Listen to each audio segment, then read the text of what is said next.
wait for it, and we're live. Hey, all you crazy sci-fi and fantasy fans. It's time for your daily dose of shenanigans over here at the Blasters and Blades podcast. Just a couple of nerdy veterans and one chaos coordinator geeking out over our science fiction passions and fantastical fantasies. A place where magic is king, the sky is the limit, and space is the place. We are the podcast that puts the fun in dysfunction. So without further ado, we're going to let our guest, Miss Rose, a.k.a. TJ Reynolds, that would be her pen name. Can you please introduce yourself to our listeners and viewers at home?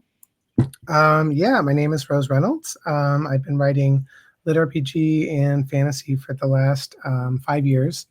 I did poetry and a bunch of other stuff before that, but yeah, I'm really enjoying the community. It's kind of like family. Not always functional family. Sometimes there is that dysfunction, but you know. It's an authentic family. There's texture. Yeah. Yeah, absolutely. That's what we'll call it. All right. So the next part of the introduction, dear listeners, how we found them. So I actually found her through one of her pen names that she writes. And then we reached out and started talking. And then we tried to get this on the books a while ago, but that was right around the times of California fires and things were hectic for your state. So we had to shelve it until we could get this ready. So, but before we dive too deeply, we do have to ask the religion question. So are you ready for this, ma'am? I am ready. I'm nervous, though. I'm definitely nervous. Well, there are wrong answers, but we'll give you a chance. Yeah. Stakes are high. All right. So, Star Wars, Star Trek, or Firefly? Star Wars is the coolest and most fun and most fantasy, so I'm there. But Star Trek for thinking 80 years ahead and asking social questions that matter. And for coming up with really cute space chicks with spots on their bodies. That's totally making Star Trek worth mentioning.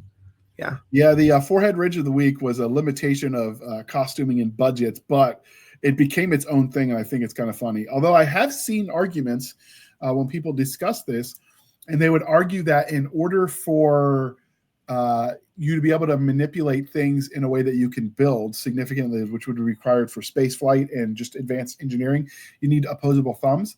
So it would make sense that they would be humanoid. Yeah, in shape. I don't know that that's entirely possible. I think we're limiting ourselves to our own base as bias. They have other life forms in there, but it's just mostly because it's hard to get humans to look different, you know? Oh, absolutely. No, there was one of the articles that tried to science the explanation of why. That's funny. And so I get where they're coming from, but then you've got octopuses, which obviously do not have opposable thumbs, but they've been able to manipulate things in various scientific experiments. Although whether they could build them, evolutions are so fascinating to think about. Absolutely, that's the fun of speculative fiction. Yeah, I agree. So it's interesting. I liked Firefly because I like the space western vibe, and I like the Lost Cause narrative. What's that? I said Nathan Fillion's a little bit cheesy, though. No, I like cheesy. I don't mind a good B movie. Yeah. And he was good in Castle. I absolutely like that. Love that show. Even funnier was that there's somebody who ghostwrites Castle novels with his pen name, or at least they were when the show was coming out. Somebody was ghostwriting mystery novels, and Richard Castle was putting on the cover like, you know, it was the actual character from the fictional world writing them, which is genius marketing. And I can respect that. But I like the space western. I like the Lost Cause because, you know, the Browncoats had lost the war. I don't know. There's just a subtle nobility in the way the story was told that I really dug. And it also, because, you know, it was on Fox Entertainment where good shows go to die, it didn't get polluted by too much content and, you know, too many people sticking their fingers in the pot and trying to stir it the wrong direction. I think that's what killed Star Wars in the end.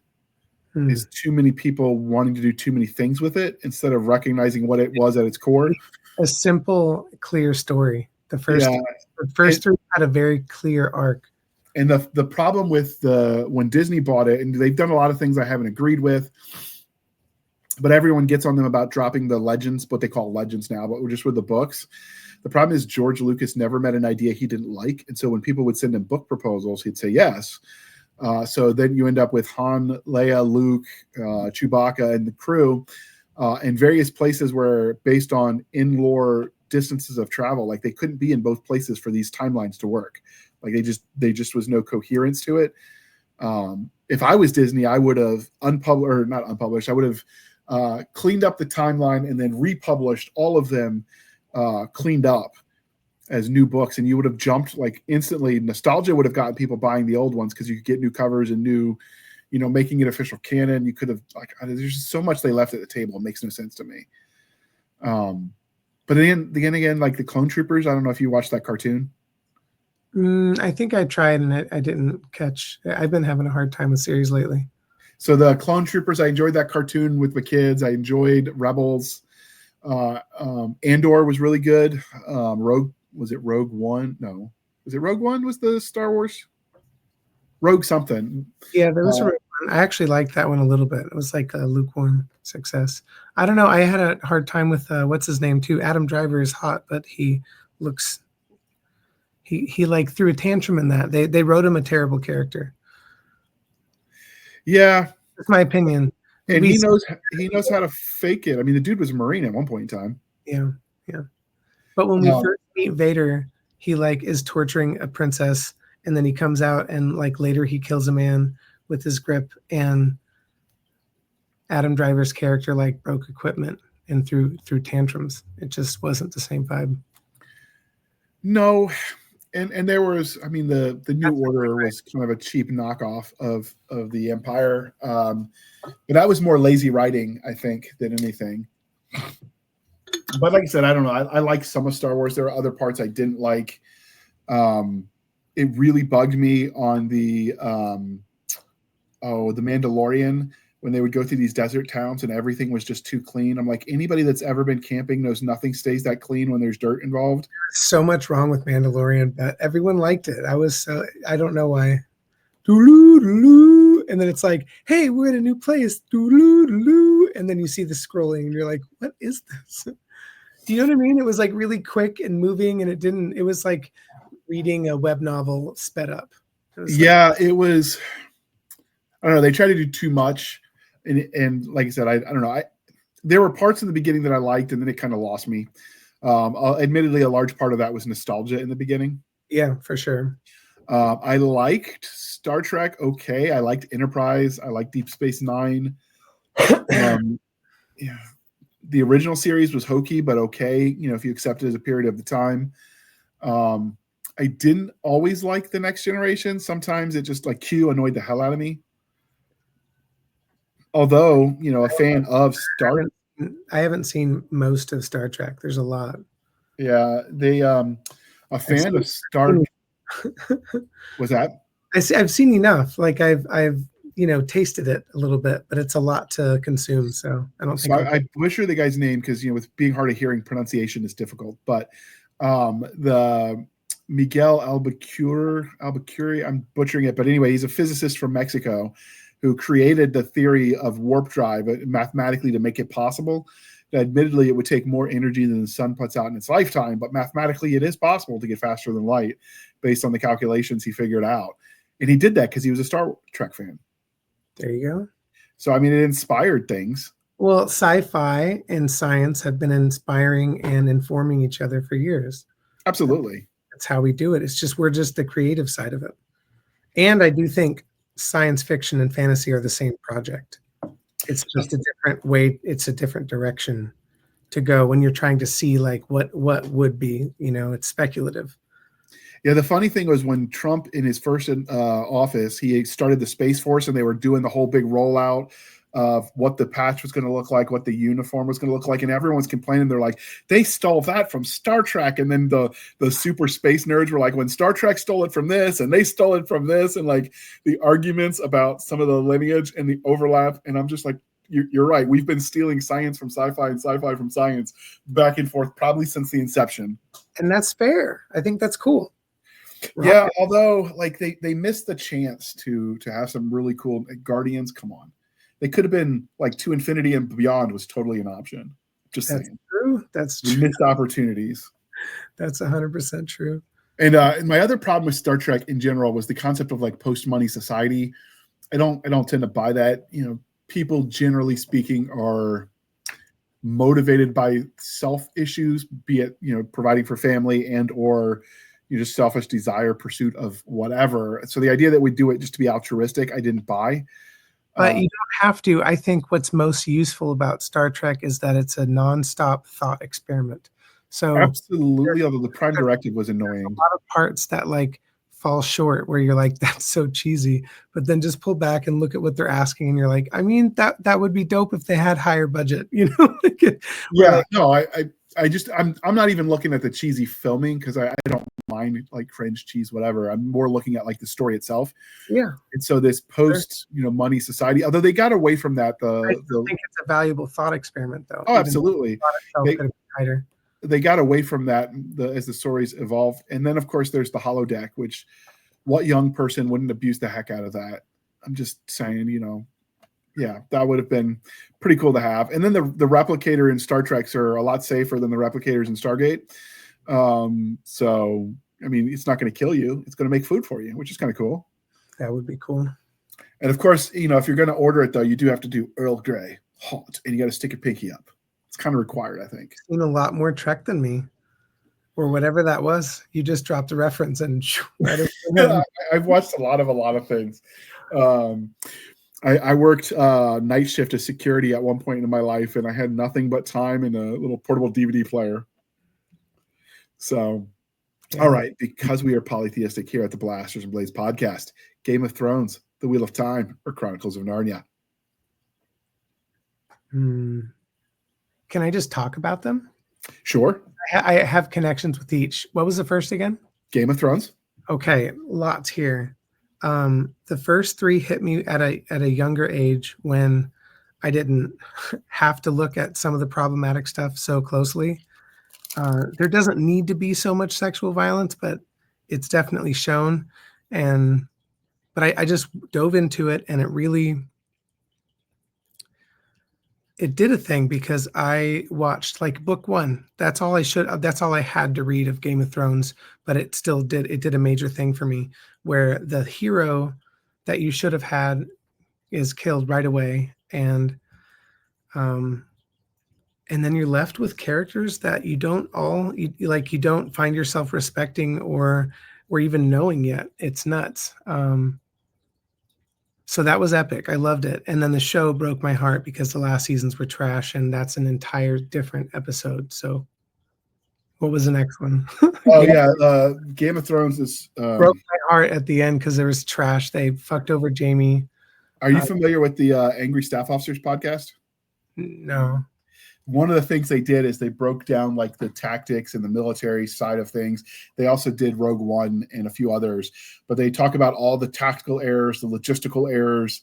It was funny to watch them break down these fictional worlds and talk about everything, the plotting, assuming that this was the battle plan that in-universe characters came up with, and then they critique the hell out of it. That's awesome. Which I thought was pretty funny. But so the next one, my major world gripe for Game of Thrones, one of the last seasons, I think it was whatever.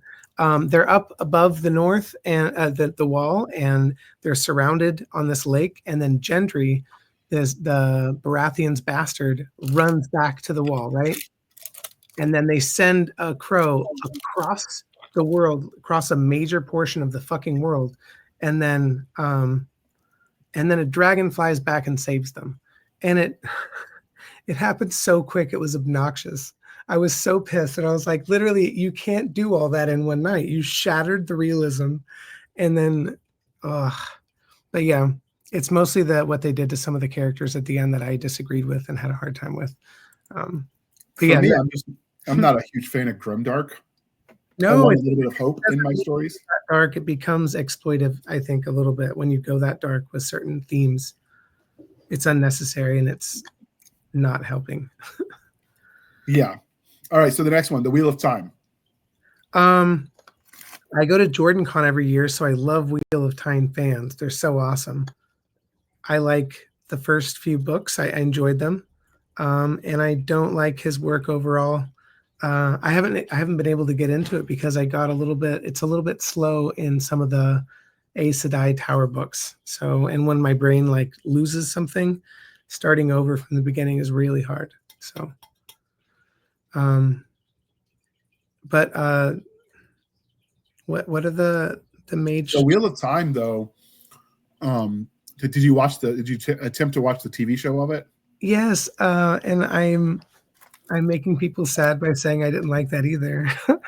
But I hear season 2 and 3 are way better, so I might try to do it because I wanted to watch it, and then the first season got me because it was a little too CW. It was like a little rom-com YA kind of vibe, and I was like, "What is?" Yeah, and then everyone tells me that season 2 and 3 are like. So I should have to check it out. They lost me on season 1. Yeah, right. Not even because of the plot.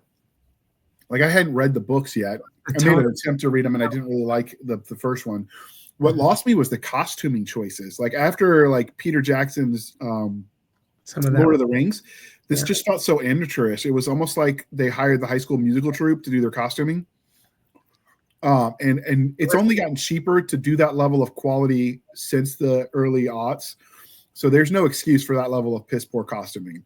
I agree, and it makes a difference in our genre specifically. Like fantasy needs to have the texture of realism, so that way the dragon looks real too.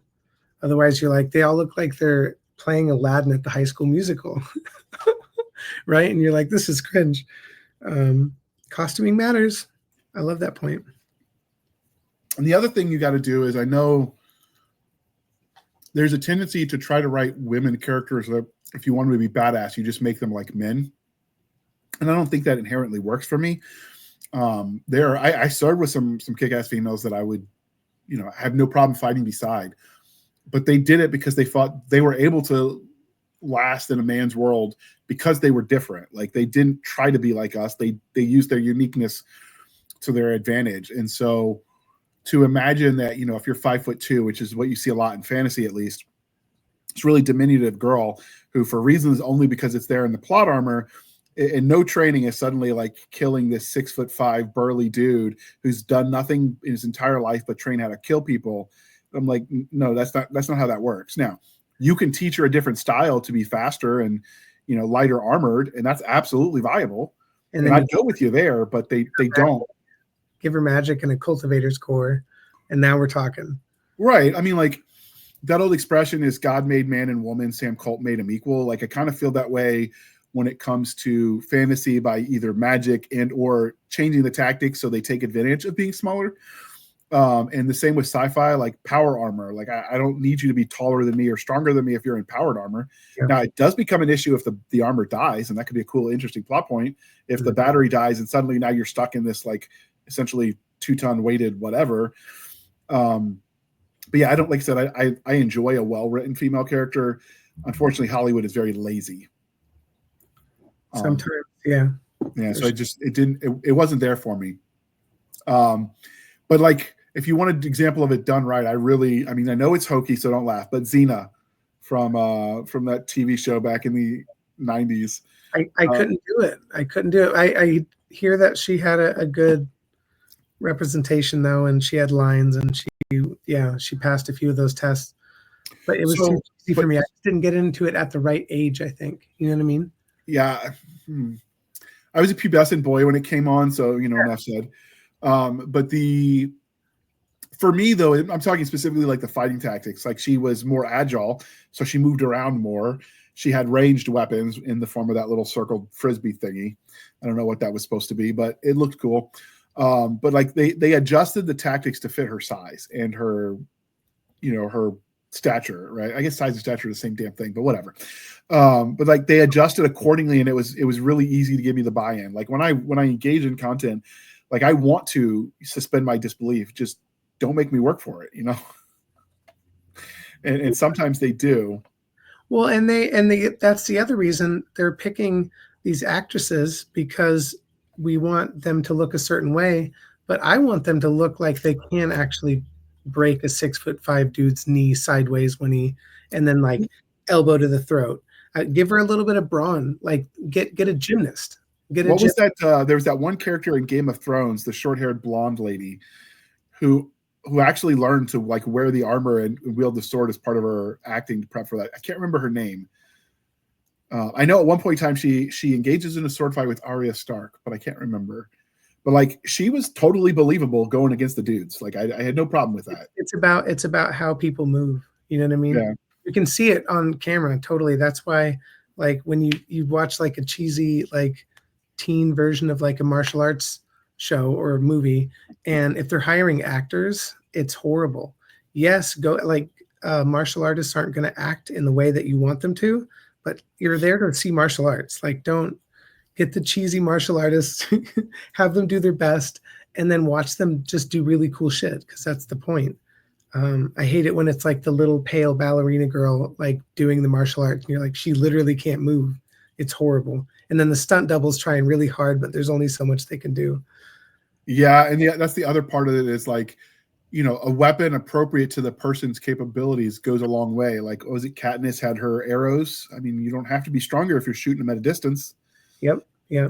And so, like I said, I want you to let me suspend my disbelief. I just think they take the lazy way out. Or maybe some of my friends are right and sobriety destroyed Hollywood. I don't know. Got rid of all the coke and they just started dried up of ideas. No, Netflix is destroying. I don't know. maybe. I think there's still cocaine in Hollywood too. I think that's probably not true. maybe. All right. So one of the crying shames of adulthood is we stop asking each other the important questions. So we're bringing that back thanks to some of our sponsors. Yeah. So what's your favorite dinosaur? Oh, it's a good one. I like a lot of dinosaurs a lot, but I like the Brontosaurus, the long neck from Land Before Time. Thank you. Yes. That's the one that's always just, I think it's the nicest one, and they're just sweethearts. So I like them a lot. But T-Rex is pretty dope. Velociraptors are neat when I think about them in like a more realistic way. I read like Velociraptor fiction. It was dope. It just like showing what someone thought their social cues and dances might look like. It was pretty cool. So yeah, I like a lot of dinosaurs. Yeah, they're always fun. There's some good fiction out there with the dinosaurs, in addition to Jurassic Park, which everyone quotes, and Land Before Time. But so I've always been fascinated, mostly because it's historic, and history just always has amused me, or entertained me, I should say. So, excellent choices, though. Thank you. Is it something you are still into, or did you outgrow it? Well, it's linked to life sciences, and that's a special interest, and I can't outgrow those. So okay. I can go to a museum and talk about dinosaurs for hours, for sure. I like amphibians and reptiles a little bit more, and I like mammals. Birds are a little bit loud, and I think they smell weird, but you know what I mean? Like, life is really cool. I even like mushrooms and bacteria and stuff. So all of that I can info dump on for sure. If you like amphibians, the show Primeval, did you ever watch that? Primeval. It sounds familiar. So it's basically, are you familiar with X-Files? Yeah. So it's like X-Files in that it's a special government unit, but instead of, although it's commercial, private business, but it's the same job. But instead of going after like aliens and such, they are going after time anomalies. So basically all of the world's cryptids aren't really cryptids. They're ancient creatures that come through time anomalies, and their job is to put them back through the time anomaly before they can, mess up timelines. There is one where a submarine a nuclear submarine goes against a time anomalous prehistoric shark. And then it gets stuck on the other side of that time rift. It's really interesting. So it's like basically Hunt for the Red October, except instead of the Red October, it's a dinosaur fish for some of the episodes, which was totally cool.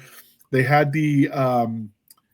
their explanation of why the Egyptians worshipped one of their gods, or was it a goddess? I can't remember, but why one of them was dinosaur shaped, or excuse me, was alligator shaped. It's because there was actually a prehistoric alligator that was coming through a time anomaly. So they thought, and of course, when they saw it, because they thought it was the goddess, they would feed it human sacrifices.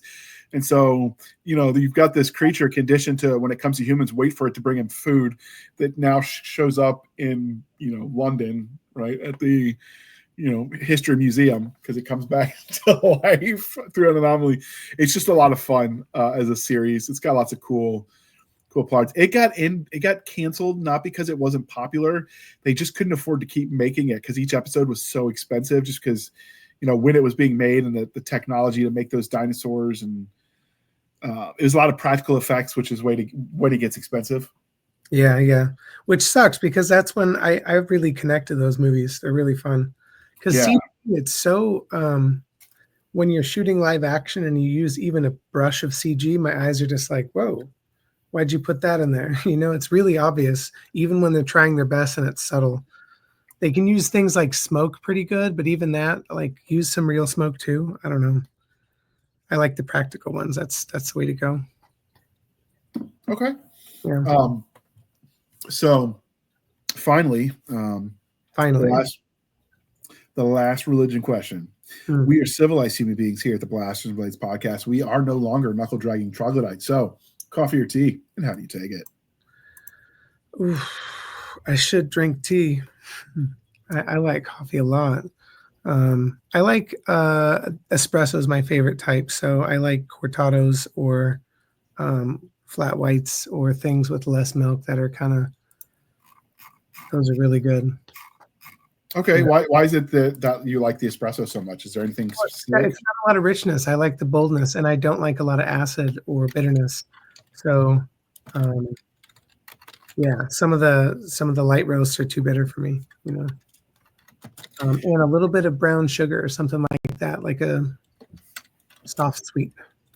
I have heard people say that you can get that with cutting down the acidity level by using butter. I've never tried butter in my coffee. It just seems counterintuitive. It tastes pretty good. I've done it before. It also adds salt, which does another thing to the flavor. I know some of my buddies that do the keto thing have talked about that. I think they call it keto coffee even. Yeah, you can use that, or coconut works too, but it just tastes like coconut. I don't know. It's very strong. Coconuts belong on pina coladas and nothing else. Yeah, well, I'm with you. Or coconut cake. I'll accept that as an alternative. Okay, so how do you drink your coffee or your espresso? Is it always plain, or do you ever throw milk or sugar? Or no, cortado or like a flat white. Those were my answers. I like it when the milk is like a little bit like half and half, essentially. When it's not like a latte is mostly milk. It's gross. And then even with oat milk, it just sort of makes my stomach hurt because you're drinking a big cup of carbs kind of vibe,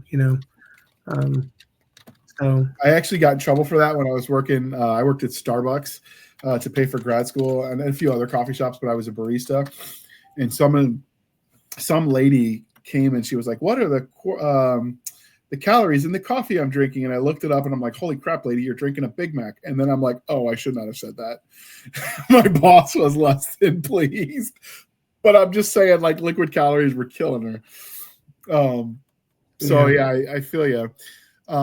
So one of the things that we like to do on this podcast, because we are a veteran-run podcast, and you did serve, so we like to ask our guests who did serve in uniform. But do you feel like your time in the Army affects the way you tell stories? It does. I feel like it does in a lot of ways. Like, I feel like I have a certain amount of time on this planet, so I know that I have to take advantage of it more. And I feel like there's even a pressure or like an obligation that I have to write a certain type of book. I have to help mankind. That sounds ridiculous and it sounds self-indulgent, but I just don't want to write a book that doesn't matter. That's one of the big things, It also changes like how I write realism. I still love playing with fantasy, so I have people shooting fireballs at dragons. That's a thing.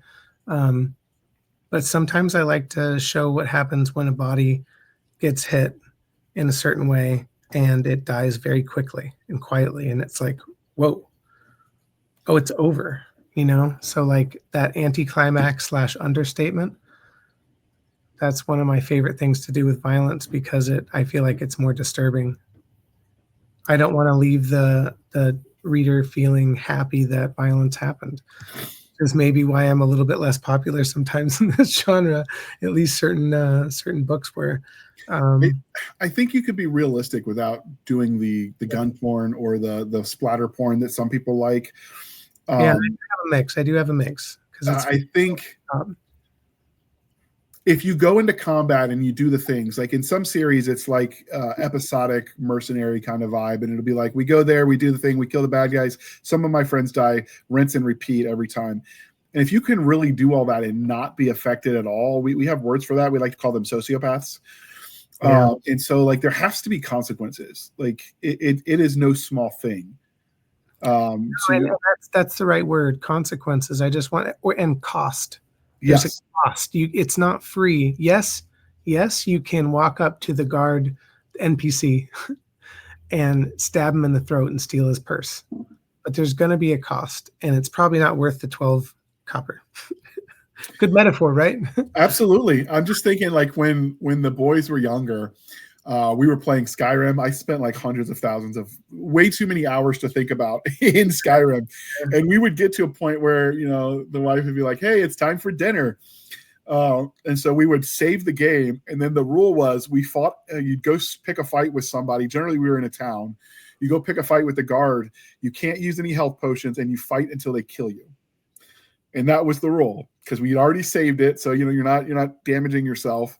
And of course, as the character got stronger, that became less of a way to end the game because then you'd be there for hours. Yeah. But that was always the fun thing, is like to see how long you could last against the biggest, baddest thing when you can't use health potions and you just have to fight it out. So that was one of our things is, but there's always, once you kill enough people, you've got a price on your head and you can't go to this city anymore. And, if they arrest you, they're going to take all your cool stuff and you're not going to get it back. I think that adds that, as funny as that is, that does add a level of realism to the immersion. It does. Because like I said, you get to get a reputation. Hey, haven't I heard of you before? And of course, Skyrim also gave us the famous, I used to be an adventurer until I took an arrow to the knee. I want to write that in a book one of these days, just so I can say that I did. Yeah. You might get sued. It's probably copyrighted by now. Probably. I don't know how we'd even check that, but it's one of those comical lines that the NPCs in the background. But yeah, there are consequences to it, both psychologically and physically. The other thing you learn in the military is, well, anywhere you've been camping, I would argue you could learn this in the Boy Scouts or Girl Scouts too if you went camping, but just how dirty it is out in the field. Yeah. And so when people write things too sterile, and I'm like, no, dude, you're going to be like rank by the second day. Like, could you imagine? Like, I played sports. Like, you sweat a lot under all that stuff. And the longer it goes on, the more foul it smells. And so this idea that everyone's so clean, and I'm like, no, they smell like teeth. Like the enemy can smell you before they can see you. And so like that, it bugs me when everything's too clean. Yeah, I agree. And I get what you're saying. Like, I'm a classically trained historian, so I've always looked backwards. And one thing you can do to be immortal, you'll live forever as long as people still know your name, right? It's kind of Viking-esque, but if you write a book, that's forever. Like, as long as it's out there, you're out there. You've made an impact on the world, no matter how small. And if you believe in like the butterfly effect, at a certain point in time, like things ripple, right? Like the rock in the pond. And so it doesn't have to be a huge difference, but every little difference moves the needle a little bit. So, I see writing as that way, and I tell the stories. Mostly it's involving my friends, but without putting them in there per se. So since I say that, do you, when you write your characters, do you use people you served with? I mean, I guess I've done that. I usually try to find just a raw character now, just out of the ether, and see where it comes from. But in the beginning is when you do it the most, because at a certain point in time, you've gotten it all out of your system and you can just have fun. Yeah, but I did do some stuff like that in the one that you read, where, like I had my buddy Jones in there and described him, and it was really fun. So I like. Are you okay if I say what that book was? Yeah, I am. So it's your pen name was Atlas King, I believe, right? Atlas King, like Citizen King. Okay, I'll get the spelling right so I can link to it in the show notes. But it's called Chimera King. It's a harem lit, but This one, I mean, I feel like this story, you could take the harem part out of it and the story still stands. Thank you. And it's definitely like when the character in that one makes a staff that he's using, and you could have it shoot fireballs. So he basically, through fantasy and magic, makes a machine gun. He makes a 240 Bravo machine gun. That yes. was typically the root design, and then his is way cooler by the end. Yeah, but I like that you like gave everything that that was cool about his time, because the main character had our experience overseas, and you gave him all the cool weapons, and you made it like not feel like it was, I don't know. It felt believable, just the process of how he did it, like the building blocks. It's really a lot of what I think you'd call it progression fantasy. Yeah, it's progression fantasy, and in there I used a lot of game lit and LitRPG elements. So he like increases the base level of his blast staff, and so it goes from a stick that goes boom all the way up to a machine gun because he keeps upgrading it, which is kind of dope. Yeah, I with that one. It was just the first, and because I literally wrote in that genre not because I wanted to perv out, but because there was something about using a pen name and writing away from what I normally do and normally want to write, which is more epic fantasy. It just felt liberating. So I wrote Chimera King very quickly. It just poured out, and I was like, that was fun. So that's one of the things I like about that genre for me. Like, it isn't well, obviously the romance is interesting and it's fun, but it's also that it just doesn't take itself too seriously. And sometimes you just want that popcorn read. It's just fun. And it doesn't have to be this huge earth-shattering. That's why I've started getting into, they call them slice of life novels. Yeah. Where the stakes are low. I think, that might be interchangeable with cozy, but I'm not totally sure. We're actually going to have an episode in the not too distant future where we dive into what exactly a cozy is, which I think should be fun. But like, I like that the stakes are low. Like, I'm listening right now. Have you read Legends and Lattes? Yeah. That is just, it's like, doesn't take itself too seriously. It's a lot of fun. He did a prequel novella to it, which also looks interesting, but he never gave us a book 2, so I was kind of disappointed. Well, we just need to wait a little bit. Yeah, I mean, well, this came out in... I know, no, but Travis Baldry is a very busy person, so just wait. I guarantee you there'll at least be another one. He just narrates so much, and he's going all over the place. So, but yeah, it's a good book. I'm really enjoying it. I will link to that one in addition to the Atlas Kane book. I will link to the. He's also the one that Travis just read my book that I'm going to be talking about in a little bit. So, Travis, I thought he was just an author who happened to self-narrate. So he's a narrator that happens to write books. Travis Baldry is the most. He's in the top 3 or 4 most successful narrators in our genre. Maybe the most. I don't know. But yeah, it's just fun. And of course, who doesn't like coffee? So it's kind of fun story in general. But yeah, I'll have to check that out. That's interesting. I did not realize that that he was narrating outside. I thought he was just narrating his own books. I thought that's all it was. But yeah, so it was a fun book. I really did enjoy that. So you obviously don't use as much of your own experience as far as drawing on people, So would you say you lean into the archetypes though, when it comes to writing your military type characters? Yeah, in general with writing, I use tropes and archetypes. Well, they're there, right? So it feels like they're in your way. So you either grab it or you avoid it or you blend it. You can't avoid them. Like you can't write fantasy without tropes or archetypes. If someone shows up to help, that there's like an archetype named for that. If an older person gives you advice, it's a crone, so the archetypes are always there. But I just think you need to be mindful of how you work with them. I try to make a fun blend of like, that was stupidly on the nose, and there's like a little bit of irony to that. And then sometimes you can get some meta where you're like, that was really quick. Like, where was that wizard hiding, right? And then sometimes it's really fun to take the reader's expectation and flip it. So, Absolutely. So we've talked about the way, your military experience affects the way you tell stories. Has it changed since you got out, how you engage with content as a consumer? Like, do you read stories differently now? I mean, I avoid a lot of content. For the first decade after my tour, I I just didn't notice that I was triggered and dissociated all the time. And then the more I healed, then I went past a certain point and I'm like, oh, I can't watch war movies anymore. I can, I just don't want to experience a full body, what is it? It goes from autonomic to parasympathetic. I don't want to get triggered, where you get that elevated nervous system, and it just takes me so long to calm down, because PTSD does that. That it's like the cortisol gets tapped out, so it takes so long to calm down.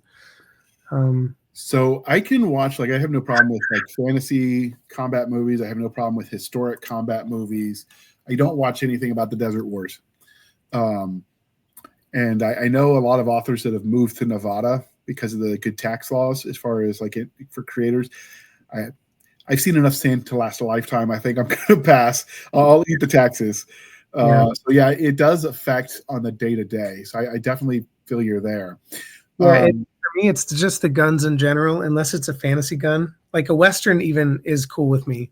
Unless it's a really there's Westerns that are really realistic, and you're like, holy shit, that was. So did you ever read the Westerns as a kid? I read a little bit of Louis L'Amour. Yeah, that's what I was gonna ask, because I read I grew up tearing through the Louis L'Amour book because they were so fast reads, right? They were probably 40,000 words maybe. And they had really fun tales. I like short fiction so much because of my ADHD. You can just take a snack and then it's done, and you're like, yeah, more. Big books kind of shut me down after a while. It's hard for me to get through them. That's interesting. I love short fiction for a different reason. So for me, girls are allowed to start, or girls, and this is when I was a kid. So obviously, if things have changed, I'm speaking to my childhood. But my sisters could join the Girl Scouts younger than I could join the Boy Scouts. So a lot of the camping trips, I got stuck going on the Girl Scouts camping trips, is what they call the tag along, which was the younger sibling. That's where the cookie, the tag along that they sell, was named after. That's really cute. And so, but obviously, I was at the age where I thought girls had cooties. And so I would read, they'd have the Reader's Digest versions of a lot of the classic stories. So I kind of cut my teeth reading on that short fiction. And I don't know, it's like coming home for me to read short fiction. I realize there's not a whole lot of money in it as far as an economic, but there's a reason, as long as I break even, I'll host anthologies at Bayonet Books, is because I love short fiction. And for me, it was like my gateway into reading. And so if I can give that to somebody, even cooler. Because from a writing perspective, I find writing short story takes twice as long as writing the same number of words in a novel, because you have to do more with your words, right? You have to be more compact and everything. Yeah, so it's more economical, and the arc is clearer to see. Yeah, I think, and then you just get closer and closer toward poetry, and it's all the same project, right? Poetry was my first attempt at writing, and I want to say it's middle school or high school. Whenever we read Beowulf, I was like, I bet I could do that, right? Write something like Beowulf. And I tried. It was probably horrific. I'm glad that no copies exist in the world. You can make fun of it very, very easily, but it's hard to make that form of writing fun to read with fantasy. It's hard. Oh, absolutely. No, I liked Beowulf. I liked Grendel. I read Paradise Lost 3 times because of school. It was not a choice. I hate it. It's so bad, but it's also like, wow, you spent so many years doing that. It is a feat. Ugh. Who would do that, right? I don't know. Have you read Paradise Lost? I have. I read that in English class too. I didn't hate it that bad. We also had to read a lot of Cotton Mather's speeches, which was the fire and brimstone stuff. Yeah. Although when you see it in person, it's a different feel. So I did Civil War reenacting in college.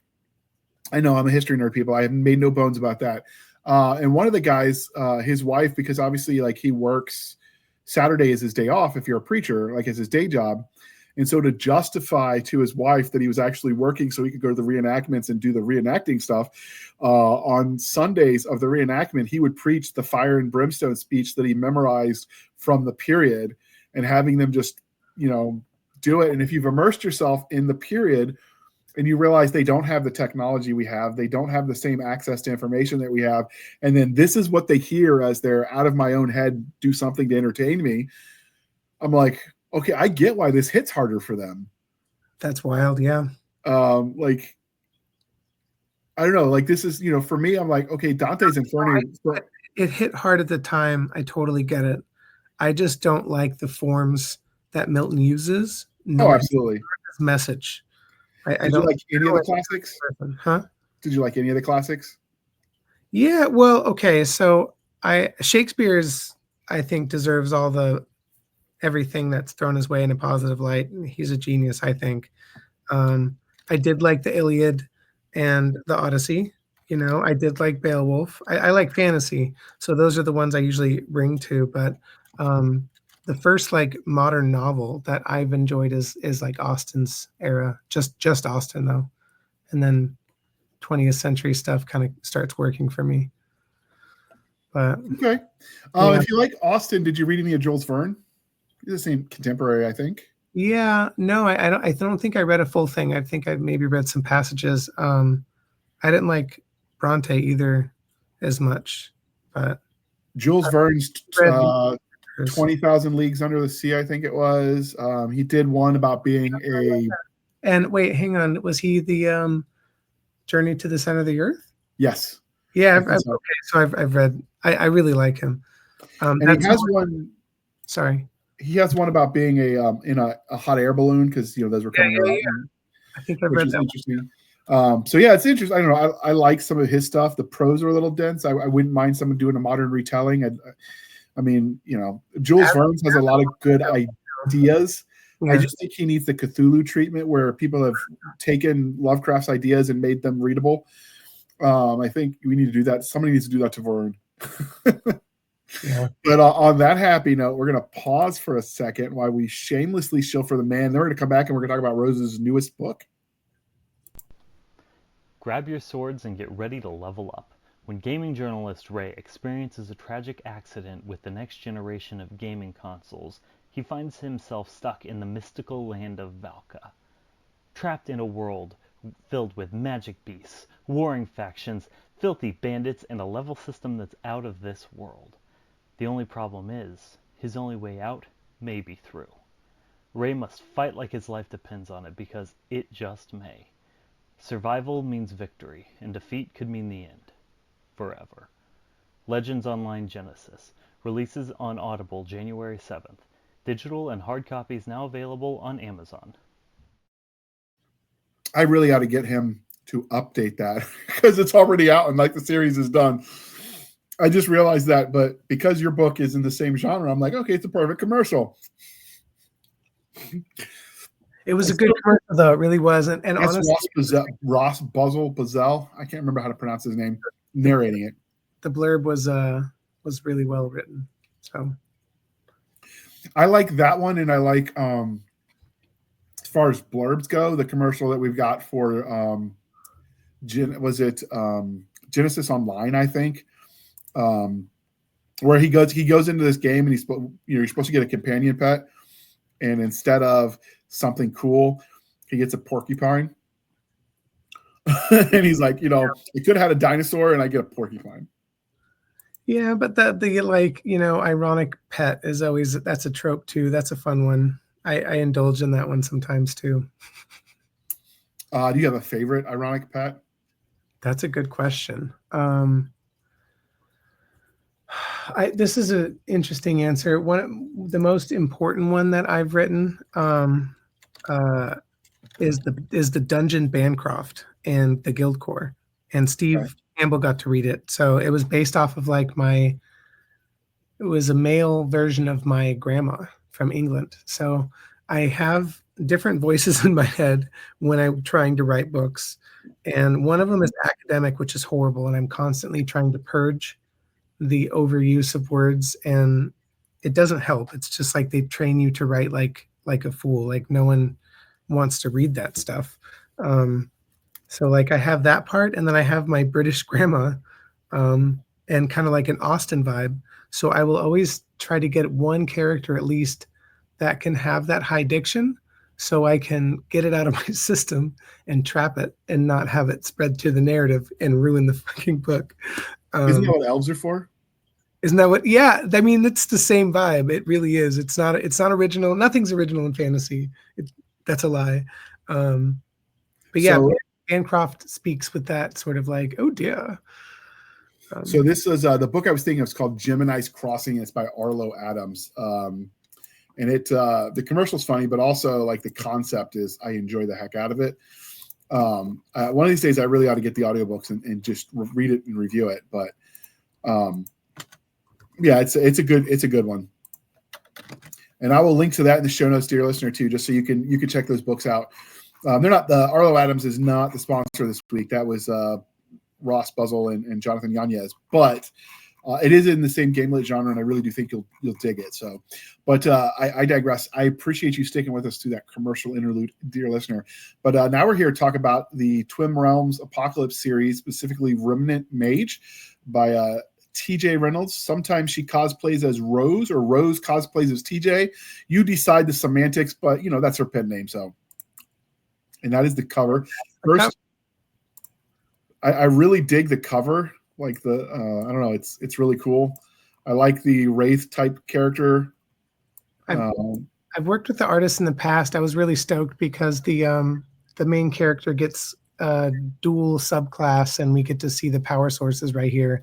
He let me tweak the cover a lot, so we could probably link him too if you want. Sure, get me that after the show, and I'll throw that in the show notes. No problems. Sure. So I do like the cover, but so where did the concept that is the Twin Realms Apocalypse, or in specifically Remnant Mage, where did this come from as an idea? This one was a little bit class and system forward. I did sort of like run into Mark and Mags. Those are the main characters. So I kind of like encountered their relationship a little bit in my head when I was trying to think of this world. But they didn't solidify until after their classes did. She doesn't get a class, she becomes a cultivator. So it's a dual system, but that doesn't happen till a little bit later. Hang on, ground me again. What was the question? So where did the idea that became the Twin Realms Apocalypse, and specifically, since we're starting at book 1, Remnant Mage? Yeah, I really wanted to write a necromancer without bodies. The zombies bring in a different aesthetic and a different tone to the book. And I love a zombie book, but then it gets pushed into a corner, right? Like it is its own thing. So I just thought like, well, what about a spirit mancer, right? Or what about a mage that can like utilize what's left after a battle? So eventually this is a little bit of a spoiler for probably like book 3, but he'll be able to copy and use and manipulate the remnant magic, like the magical stain of like skills or spells that were used in that area, even if they're very old. If it would just take a very strong magical spell, so he can tap into that and use it. And I just think it's really neat thinking about how powerful would someone be if they're using death and like this residual death that goes back hundreds of years. Like how many spirits can you find on a battlefield where 200,000 soldiers died, 500 years ago, or a hill that's been fought on hundreds of times, right? So I wanted to do that. I just wanted to make him on a lovely little path toward OP awesomeness. Okay. So is the main character the guy we're seeing on the cover, or you said she in reference to one of the characters? I have 3 major characters. Okay. And he's our main character. So he gets, the most of the book. I give Mags and the other characters a couple of their own chapters. But it's usually still with him in there. I just want to see their POV. Yeah, so Mark is the one that's on the cover. He's our bro. I got some flack for people thinking they thought he wasn't mature for a 20-year-old, but I think it's just because he expressed some emotions because he suffers great loss. Like he runs into some shit early on, and so I So like you the realistic characters and not just pure power fantasy, I guess. absolutely. So because we're looking at the cover real quick, and then we'll dive into the story specifically. This is put out by you as your pen name TJ Reynolds. What is the Halfeti on the cover? Yeah, I know. I need to add my name on that. I can't believe it slipped up. Halfeti is my Royal Road name. So I got 12 or 1300 followers on this story and brought it over to Amazon afterward. So I did that thing called where you like stub the story, but it used to be when it was in its pre-edited stage, it was on Royal Road first. So Halfeti is a name that I came up for myself because it means rose. Okay, I'll get with you in the post show, and we'll get that link to your Royal Roads account as well. Okay, cool. So, all right. So, we have some families that listen, and if one of the things they always want to know is like, what would be the rating? Is this appropriate for kids at what age? So, how would you rate this story?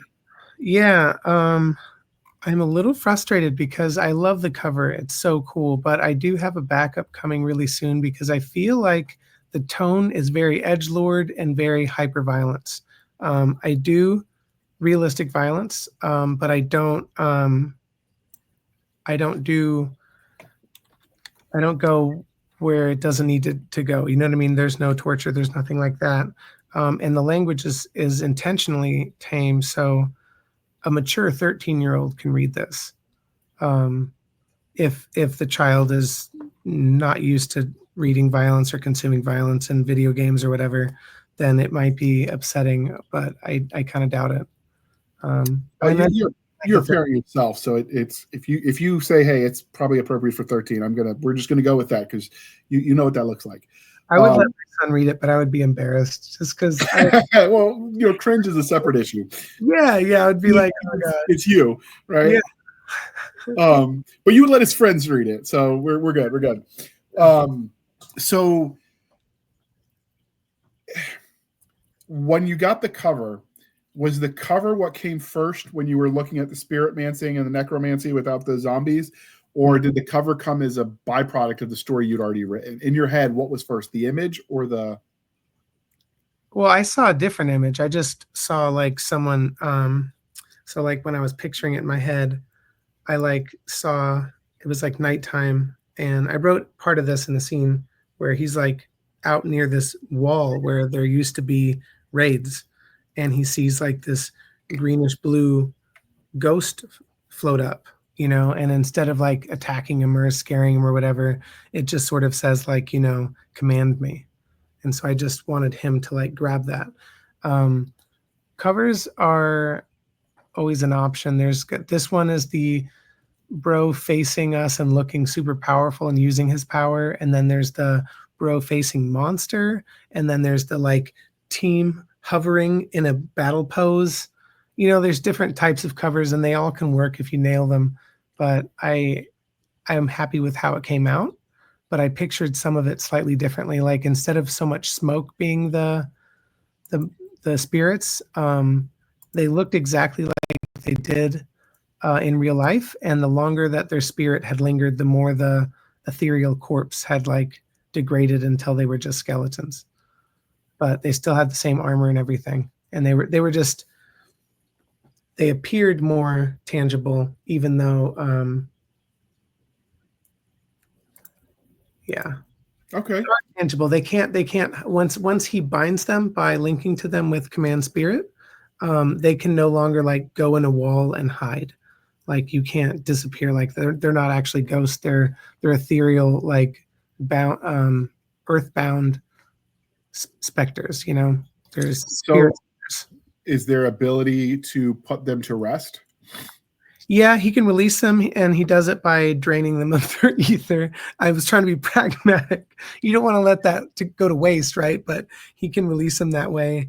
Well, I mean, if it was someone who was heroic in life and had a good death, why not let them rest, right? Yeah, no, there's lots of that. That part was some of my military stuff coming out, because I sometimes that someone just wished they could have done that one more thing or a little bit better, or save their people, like, and so I gave them an opportunity to do that in this. And to the way he commands soldiers and the path he takes leads him toward being a general type.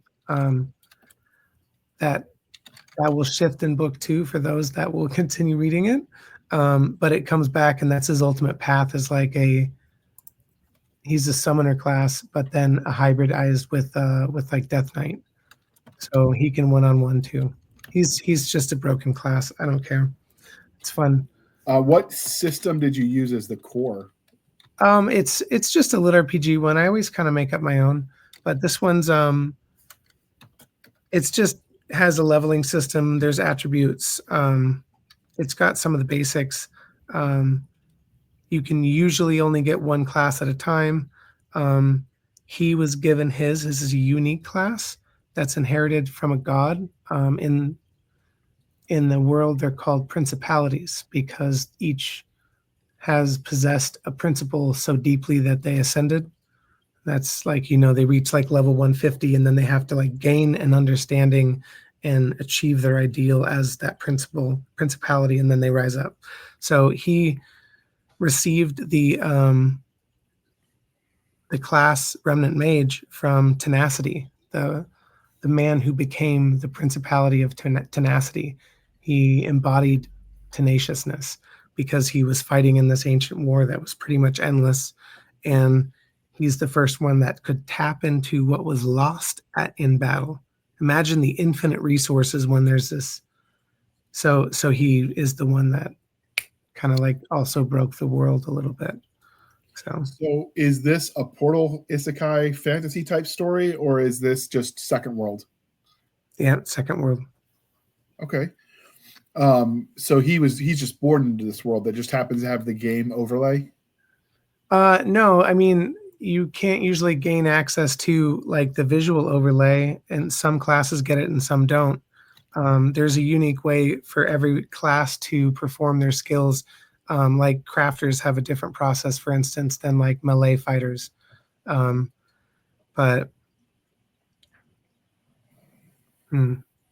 okay. Yeah, what was I on that one?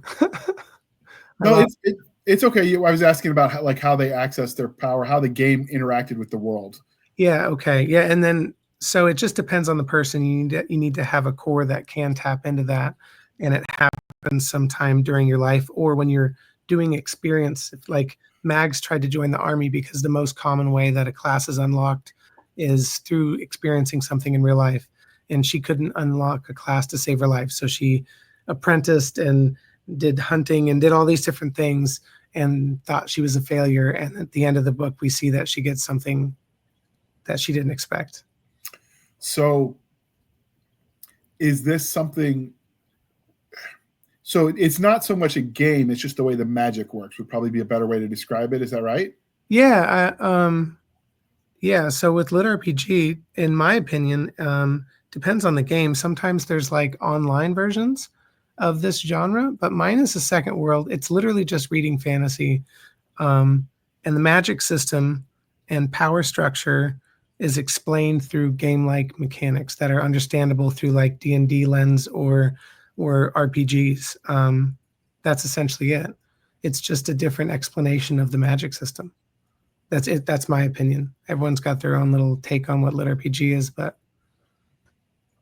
we could start a fight in the comments if we really, really wanted to go out there, but we've done a few of those episodes. Mine's a good interpretation. People will probably have other things to add too, but it's an old conversation. We don't need it. Oh no. So for yours though, it's just how the magic works. It's not like they're sucked into a game or the game is knowingly overlaid. This is very much real life. So the stakes are high, bodies die quickly. It's dangerous. So the culture that you created here, do people inherently, for whatever reason, want to get a class, or are there people happy being NPCs?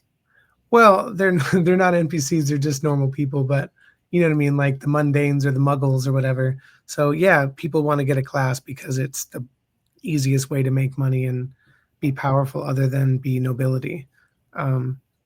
So yeah, Mags really wants to be a warrior. She's just got the warrior's heart. So she joined the army, even got into some skirmishes and was sent back because it's too dangerous to have soldiers that don't unlock classes, right? So their system is to try and get a fighting force of at least common classed people, like who have like fighter or whatever. And then there's more unique classes, like rare classes.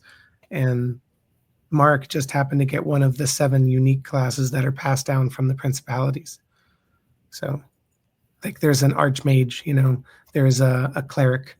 There are these super powerful people in the world, and there's one for each of the principalities. And when one dies, either that bloodline resurrects one or a new one is chosen. So yeah, and he's only met one, and he didn't fully get what it meant at the time.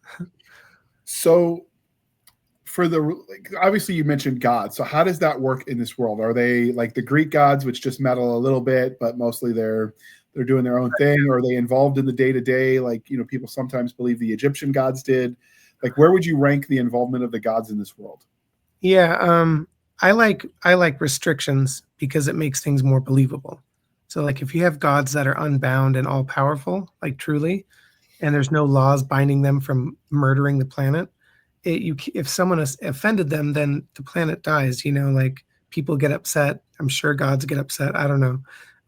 So my gods are just people that have they get the right class. They get really high. They get to level 150, which is like honestly just you could fight an army on yourself. It's very, very powerful.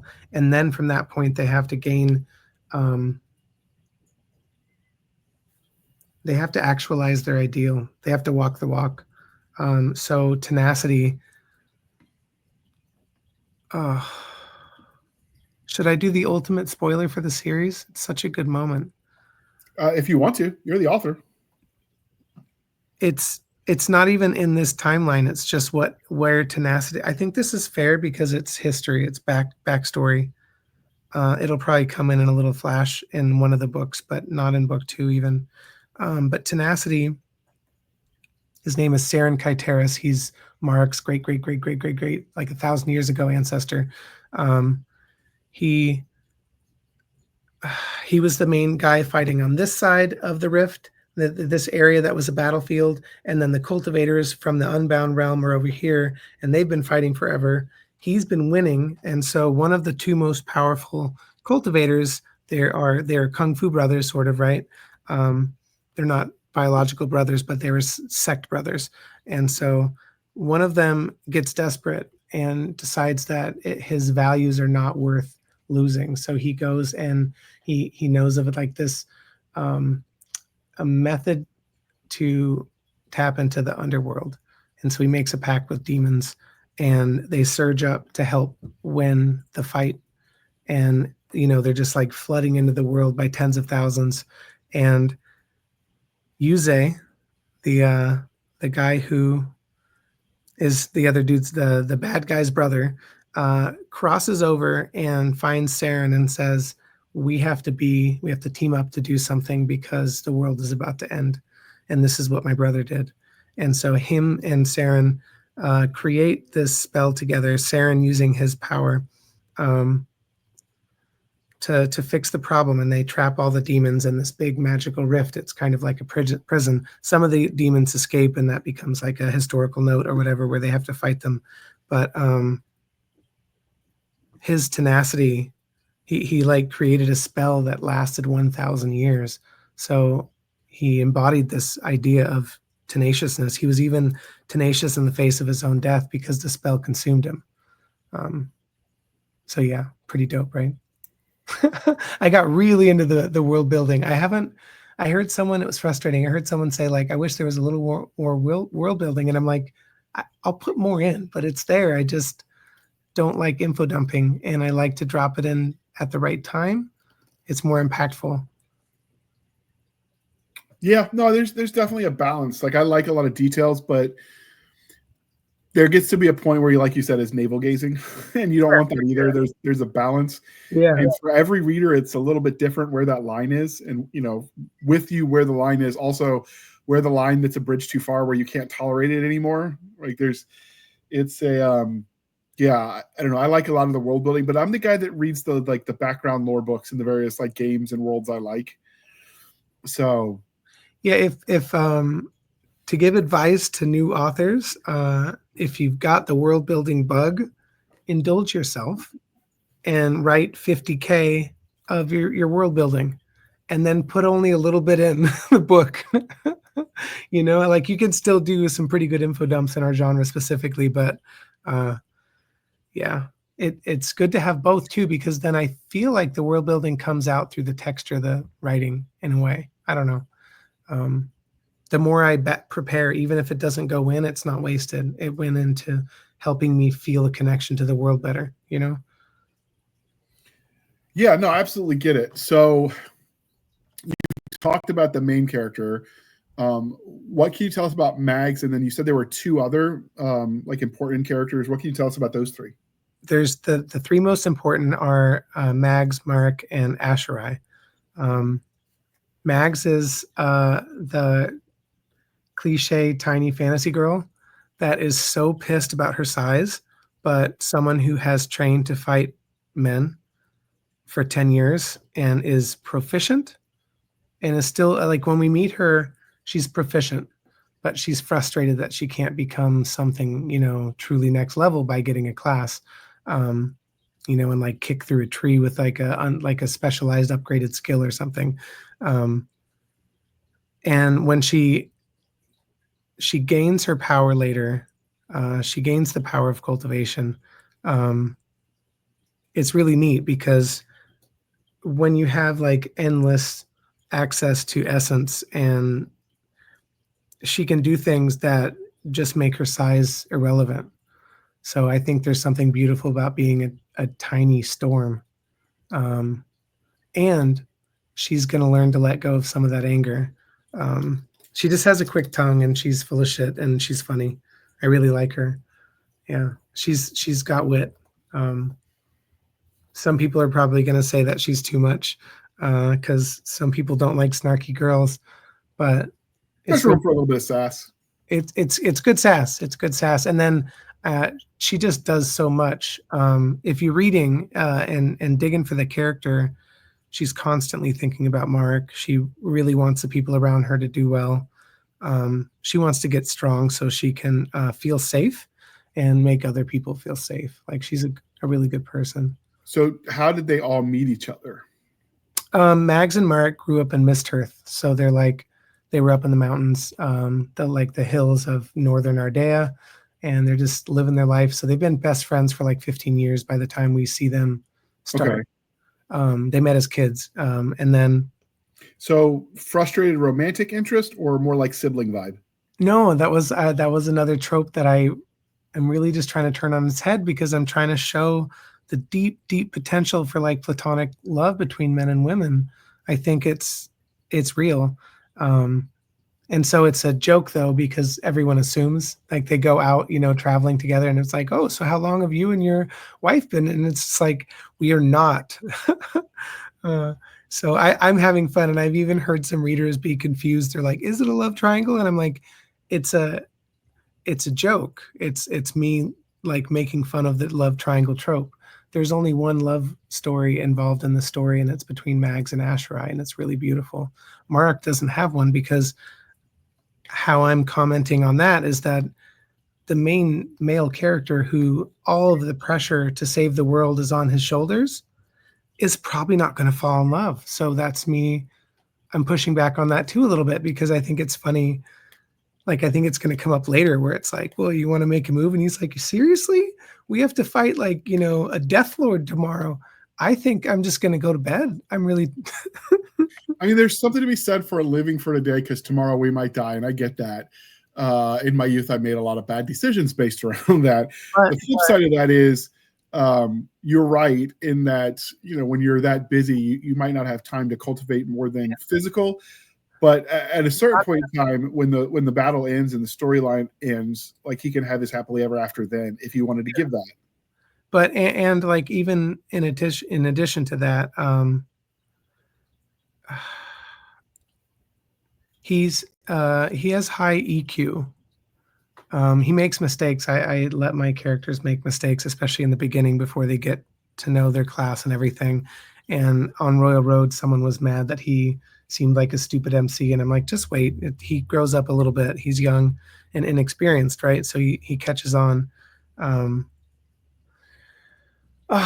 was I headed? I had a good spot. No, you're talking about his emotional intelligence. Yes. Okay. He has a deep, deep sense of obligation that most 20-year-old men wouldn't. Someone literally said, like, the apocalypse happened, and it's up to you, buddy. At 20, and so he does a oh my god stage that gets over really quickly if you think about it, and then he tries his best to save the world, which is a wild concept. So I think he's a really cool, mature character because he is basically asked, like, will you put your life on the line to save the world? And he goes like, yeah, I just hope I don't mess it up. Like he's down. He's going to try his best. Okay. What about Asher? I think you said his name was Asherai. Yeah, Ash for short, but only Mags pretty much calls him that because she got a crush. They've got a super slow burn thing. It's not obnoxious. It's really not the point, but it's part of Mags' story and part of Asherai's. So, yeah. So if you want a romance, it's not. This book doesn't really qualify. There's no spiciness. That's not the point, and it's mostly about Mark growing as a character and like progressing and getting stronger and defeating all these things, right? But Asherai is really cool. He's a short, stout warrior. There's a secret about him that no one has publicly figured out yet, but I'm not going to mention. He's just a very unique character and carries a lot of scars with him. And he's probably, I think he's 32 or something like that. And so there's a little bit of an age gap with Mags, but it's what she needs and wants. And he has never done that, like that man slut vibe or anything. He's a blade master. So he's spent 20 years of his life studying combat, and he's a master. So he's really good, but he doesn't gain true power because he's not a classer and he's not a cultivator. He doesn't gain true power until book 2. But he does have these cool things called I'll leave the surprise. He has ways of enhancing his body so he can pseudo super soldier it up. You know what I mean? He'd right. be taking the serum, but then Superman can just like splatter him. Yeah. So he catches up on the power creep later. He catches up. Okay. Now that we talked about that, what about the world where this all exists in? First off, did you make maps? Yeah. Well, if I'm going to start a new world, I usually can't do it without making a map. So I went into one of the Wondercraft, Wonder Map, something like that. And I wanted 2 realms. I wanted one to be cultivation and one to be game lit. And the powers that be in both are oppositional forces because the 2 realms are named the coherent realms. So the gaming system is much more logic based. It's much more quantified and structured, right?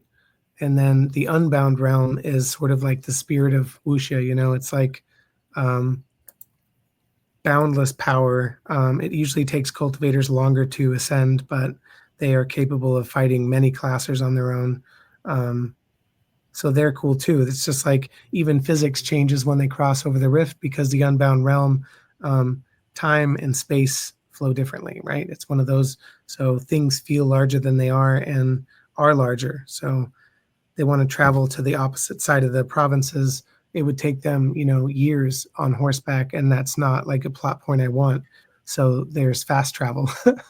They have sky bridges, which was my tip of the hat to the Rainbow Road, which is what inspired Royal Road's name from web novels. But what is the Rainbow Road? I'm not familiar with that. It's like a cultivation, like a Western, it's like a Chinese fantasy web novel version of like fast travel in the sky, like a highway kind of it's silly, but it makes sense. It works for that world. Absolutely. It's like Chutes and Ladders, but in fiction. And it reminded me of, I originally thought of Robert Jordan, Wheel of Time's The Ways. Wasn't it The Ways? I think so. It's been a while. It's also just Moria, right? Like, think about that. It's a bypass. They shouldn't have gone to Moria, but you've got to go. Yeah. So are the two worlds like almost superimposed on top of each other in alternating dimensions, or are they two separate places? They're two separate places, and something happened long time ago where essentially the disagreement between the god/gods, the entity split itself into these different worlds and created the fundamental physics of the twin realms. They're linked together, but the other purpose was there's a division point in which it's easier to cultivate on one side and be a classer on the other side, and you can't unlock a class unless you're over here, that kind of vibe. So the physics are separated, and it created a site of endless war for the sake of getting them strong enough to survive the apocalypse, because the demons from the underworld were going to come anyway. Saren just changed the timeline by Yuze's brother did, by forming the pact, and the demons flew out, and then Saren sort of like stalled a little bit while they're trying to avert this sort of like prematurely triggered apocalypse. So is this series, do you already know where the end is in your head?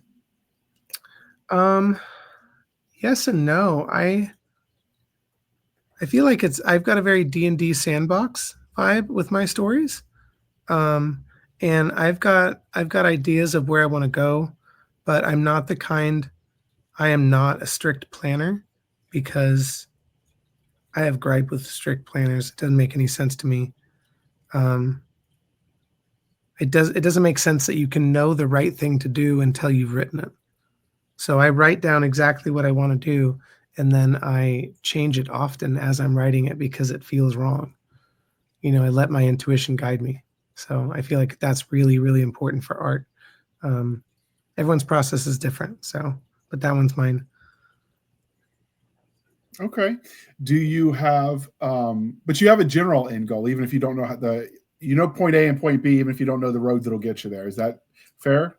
Yeah. And even that though, like if the series blows up, then I'll financially be able to write 18 books or something. I don't think I would ever make it that long, but I think 5 or 7 would be really awesome.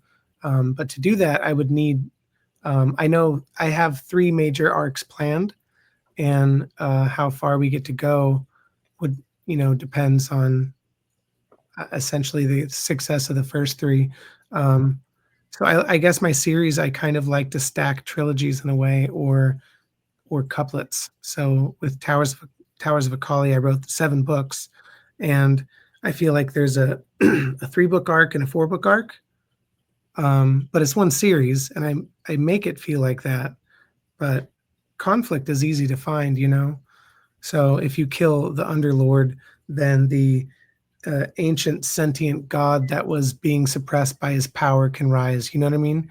And Right. I don't think that has to be cheesy. You just have to use the world that you've built to make it, and then it's authentic, right? So I have a lot of ideas of some crazy stuff that would be fun. Like there is ancient elves. I would love if I could get him back there again.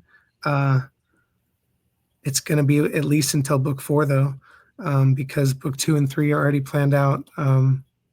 Yeah. I'm trying to not destroy everyone with spoilers. No, and we appreciate that. So obviously, there's magic, the gods are involved. do you get the standard fantasy sword and shield, sword and spear, whatever? Like, is there the traditional fantasy combat aside from the magic, or is it all just spell slingers and archers? No, I mean, there's mundane combat's going to be a part of any combat, Okay, that's what I was asking. And tech wise, I don't even like Magitech very much. Magitech feels boring to me, where you insert a stone and then you can do a cool thing. That's what spells are for. Like, why would you imbue an item with the ability to cast a spell if you have enough people casting spells as it is? Argument for another world. I don't like it aesthetically. Yeah. Okay. So when you plan your combat in these books, I know you kind of wing it a little bit. Do you ever sand table it out for the actual individual engagement? I usually can't write it unless I do. Some are really quick and easy. Like, I don't know. You just see it, and I'm like, oh, that's so sick. Like if it's a one-on-one, I think, and if I'm going for understatement, like, it's a really fun trope where you don't fully get to see how strong the hero's current power is yet, Right. And someone talks shit, and then he's like ignoring it. It's not a big deal. Don't cause a big deal. And then he uses the wrong word when he's talking about a friend or a girl or a woman, right? And then suddenly you get to see the MC just like bitch slap someone, and it's just over in half a second. Those sorts of fights are really fun. Or like during a duel, and some duels are really fun to make them epic and small cuts here and there, and it's really, really close. I love that. But it's something really fun when the duel is like, we're going to get you, and everyone thinks the hero's going to lose, and he just breaks the person, like foot stomp that shatters it, like knee to the shin or something, and then like elbow, and you just watch this person's body break. That's the kind of realism I like, where it's just like, oh my God. So fight scenes, yeah. And then the other thing I do, like, if I'm really struggling, I'll draw a picture. It doesn't look cool, but it's me trying to dimensionalize the battle in my head, because if I can't see it like a video, I see them like movies. If I can't do that, then I usually can't write a good fight scene. So, Now, when you say write, do you dictate it or do you write it the old-fashioned way by typewriter? I'm trying to learn dictation because I've got, fun elbow and wrist issues already. And I want to write for 20 more years. But I write. I got like, 70 to 95 words a minute, depending on how much coffee I've had. Okay. No, when you mentioned seeing it as a movie in your head, that's something a lot of people that dictate will come up with, because that's how they've got a picture in their head and then they can describe it. I can dual screen though. Like when I'm driving, I can listen to the audiobook and see it watch. So I can dual screen, kind of like layered. Like an onion. It's like layers. I don't know. I can see what I'm doing, and I can like mow the lawn or something, and then I can see Matt Dinneman's Dungeon Crawler Quarrel in my head while I'm listening to that. So yeah. So Okay. typing at the same time is easy. It feels very natural. So is this one got an audiobook yet? Yeah. Yeah. And it's narrated by Travis Baldry. Really excited about that. He's the one that did the Legends and Lattes. I just want a chance to remind the audience, is this going to be just Travis, or are you going to do the dual narration that's popular in some genres now? No, Travis is usually a solo guy. He does do collaboration projects with other things, but this book, I believe, is probably best with a single narrator. He does good voices, so if that's an issue. No. I was just giving a chance to remind the readers what's out there. So obviously the audiobook's out there, the ebook's out there, the print book is out there. When do you, I know this just launched, but do you have like a timeline on the future books for people that, are interested? Book 2 is almost done. So that one is going to be on the shelf soon. I've got, I think, 2 more weeks of composition, and then it's just up to editors, proofreaders, and cleaning things up. I've already done, it's usually the beginning and middle of books that I get stuck on, and then I find the ending and I'm like, But I've revised the book 3 times already. So I'm about 100,000 in. Okay. For these, when you listen to audiobooks, obviously this is going to be sold on Amazon, so it's not going to have a whole lot of sound effects. I'm asking you more as a personal. When you listen to audiobooks, do you prefer it to have those sound effects that some people do when if you get the book from their Patreon versus Audible? Do you like those sound effects? Oh, it has to be done masterfully. I think Most of the time I don't like it, but I've seen heard some where it was. Sound Booth Theater does a really good job, and I think that's what I was thinking about. Why they succeed is because they don't do every sound effect. That's just too much. But to be fair, there was a Wolverine podcast where it was like a fictionalized story of Wolverine, and they did the full cast and they did sound effects and like stuff like knocking a table over and hearing glasses hit the ground and then hearing Wolverine just start growling. Oh my God. So that was awesome, but I don't think it would work for novel as much. It was more short episodes. It felt like I was watching a show in my head. That was really cool. It's more like the old-timey radio back in the day, we'd sit around the radio that was as big as your house and sort of. That one specifically had so many sound effects and it was so well acted that it was it's like an elevated form of art because it's a lot of money to spend on.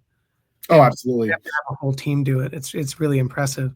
So would you live in this world, the Twin Realms world, if you could? Hell yeah. I don't think I've made a world I wouldn't live in. I love fantasy. Let's go. I would be horrible if I didn't get a class. How horrible would that be? What class would you want? I mean, there's people that choose the fighter route, and then there's people that choose the caster route, and then I want to be a brat and be like spell sword is a thing. So I would want a combination of physical and magical abilities. It just if you can have that, if you can be that spoiled, let's go. Because I'm not the like alchemist. No way, I couldn't do that. Like I couldn't do some of the crafting might be fun, but it has to be something with a little bit of action, a little bit of speed to it. Like a magical rogue would be really fun. I don't know why we don't get those. Now we know what your next series is going to be.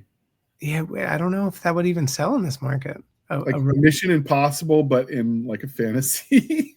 Yeah, but think about how effective like an assassin / rogue class would be with magic aiding their physical and like attack abilities. It would be one-on-one. They would be a nightmare. I'm always impressed by the concept of runes. Like D&D at one point in time had Rune Master as an actual class. Yeah. And it's got so much potential. Like I like seeing that kind of stuff. Now, if you were going to live in a fantasy world as we wrap this up, we're just asking a few fun ones for the road. What career in a fantasy world would you want? Assuming, obviously you've got to be a mundane.